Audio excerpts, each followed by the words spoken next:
back again to talk a little bit more NBA. Basketball. NBA, we're going to do it. Yesterday we talked about the Eastern Conference. And today we're going to talk about the Western Conference. Western Conference. We're going to talk a little Western Conference. And again, we're not going to talk about every team and every game they have. We're covering the top 8 seeds and then the few teams underward that are competing for the spots. That are competing for that 8th and 7th spot. And we're going to talk about what games they have coming up within the next week. And if we think they're going to stay in that spot they're in, or if there might be a little bit of changing going on. But in the West, the top 8 teams are Golden State, of course. Of course it's Golden State. They've won 3 of the past 5 championships. Yeah, and then the number 2 team, which is a little bit surprising, Denver. Oh, yeah, Denver. Nuggets. The Denver Nuggets. Denver Nuggets are the second team out in the West. 40-18. They're only 2 games back from Golden State. Yeah, that's the surprise of the West right now. And then we have OKC. Which is a perennial powerhouse. Oh, yes. Yeah. Perennial playoff team. Mm-hmm. Then we got another bit of a small surprise, not a huge surprise, but Portland. Oh, Portland. Comes in at number 4. Houston comes in at number 5. The Beard. Of course, James Harden's team is always going to be there. He's going to score 180 points, and they lose by 10. But he is an amazing player. We got the Utah Jazz at number 6. Yeah, the really interesting team in Utah. That is a very interesting team. The San Antonio Spurs, number 7. Surprises me because they got DeRozan and they're only 7. Yeah. And then 8th is the LA Clippers. Even after the Tobias Harris trade, they're still trying to compete for the playoffs. And then we got Sacramento, the Lakers, Minnesota, so on and so forth, falling down through the last few. But we'll go ahead and start out with Golden State. The team that has become a dynasty and has pretty much acquired a bunch of top free agents. Yep. Literally from the top to the bottom. Yep.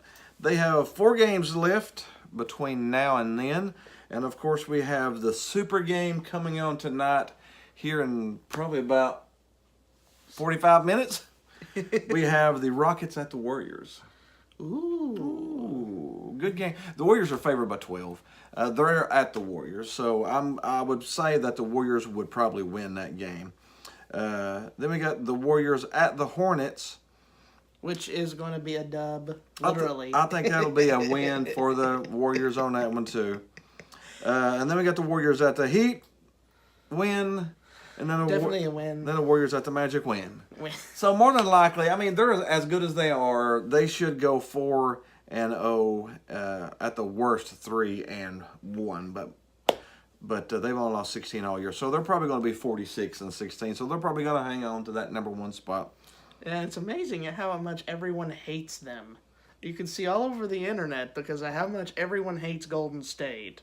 Because they ruined basketball. They didn't ruin basketball. They just got all the good players and they win. I mean, if do you think that the Denver Nuggets or let's say the Orlando Magic, do you think if they could figure out how to do it that they would do it too?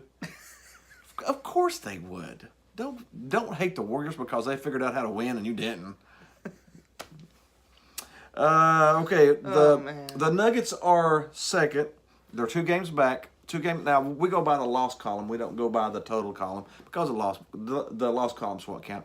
The Nuggets are 2 games back of the Warriors. Now, they've only got 3 left. Why does their name always remind me of a fast food item? Chick-fil-A Nuggets. Oh, never mind. We got the Clippers at the Nuggets. Competitive game, but Denver's favored by 9. I think Denver pulls that one off probably. And then we got the Tuesday, the Thunder at the Nuggets. Oh boy. The number 3 team versus the number 2 team. That should shift some standings at least. That's a toss-up right there. And then we got the Jazz at the Nuggets. Another competitive game. Okay, out of those 3 games, they're going to lose one. at least one game. I think they lose at least one in that. So that again, that confirms that Golden State, even if Golden State loses one, is still going to have that 2-game lead over Denver. Now, We got Jokic, Nikola Jokic being the star in Denver. yep. So that is something to really be worthy to note. And now OKC is 2 games back of Denver. So if they win that one game against them, that makes up a game. So let's see who Denver has here. They've got 3 games left. I think you were talking about OKC. Yeah, OKC. Yeah. The Kings go to the Thunder. The Kings without a crown. I think the Kings are over 500, but I think the Thunder probably win that one. And then you got the Thunder Nuggets, and then the 76ers Thunder. Ooh, so they got a tough little. They're gonna probably lose one out of those two. So it won't even matter. Won't even matter. That means probably the Golden State is still up by 2. Denver's the second place, probably still up by 2. So let's see what Portland does coming up. They are 3 games back of OKC. That's a lot. That's quite a few games That's back. quite a few games back, yeah. Yeah, and they've only got 2 games left this week. They just beat the 76ers. So they got 2 games left. They're at the Cavs, and that should be a win at the Cavs. Yeah, they can. But then the Trailblazers are at the Celtics. Gonna be a nice matchup there. That'd be a nice little matchup there too. Let's say they go 2-0 though, they're still going to be down 2 games to OKC. So probably those top 4 teams are They're probably going to stay the put. way they are. Yeah. Now Houston is 2 games back of Portland. Let's see what Houston's got going on here. Houston have the Hawks. They got a win. I'm not going to say it. And then they're at the Hornets. Probably should be a win there too. The Hornets have been a little hot recently. Yeah, the Hornets are playing the Warriors and the Rockets back to back. Yeah, but that's Ow! What the ow? If that hurts. That hurts. And then the Heat go to the Rockets. The Rockets should win that one. So the Rockets probably go 3-0, which means they're not. If Portland loses 1, they're still going to be 1 back. Houston's probably going to stay in the 5th seed, but they're going to creep up a little bit probably on that 4th seed. They're going to creep up on Portland. They'll creep up. Now, if Portland loses 2 out of 3, then that gives Houston an opening. And Houston's go, that means they'll be tied for that 4th and 5th seed. That gives Houston an opening. Let's jump on down. Now, Utah is only 1 game back of Houston. But Houston's probably going to win out. So Houston, we have a problem. Utah, 1 game back, has 3. They have the Mavericks, which the Jazz should win that. They're a superior team. The Clippers, that's a competitive game for them. Those 2 teams are about the same. About the same. 33-27, 32-26. There's 1 game separating them. So what that tells you is that Clippers Jazz game may mean the difference between a playoff spot and not, because the last game the Jazz have is at the Nuggets. Yeah. Guess who's going to be cooked to chicken bits? The Jazz could lose 2. And if they lose 2, then that could put San Antonio and the Clippers, which are both 33-27, 1 game back. Let's see, that's where it gets exciting. Is Utah could jump from number 6 to 8 or out of the playoffs this week. Ew, that's a nice little interesting thing. San Antonio, let's see if San Antonio does have the chance. They got the Knicks and the Spurs, so they're going to pick up 2 wins. Get the Knicks. The Knicks are awful. The Knicks and the Nets. After that, 2 wins. They're going to pick up 2 wins there. So more than likely, San Antonio is going to jump up to the 6th seed. And that means we're dropping Utah down to the 7th. Let's see what the Clippers have got. Can the Clippers knock them down to 8th? The Clippers coming up have got the Nuggets. No. The Mavericks. Maybe. And then the Jazz. They're going to lose 1 of those 3. Maybe 2 of those 3.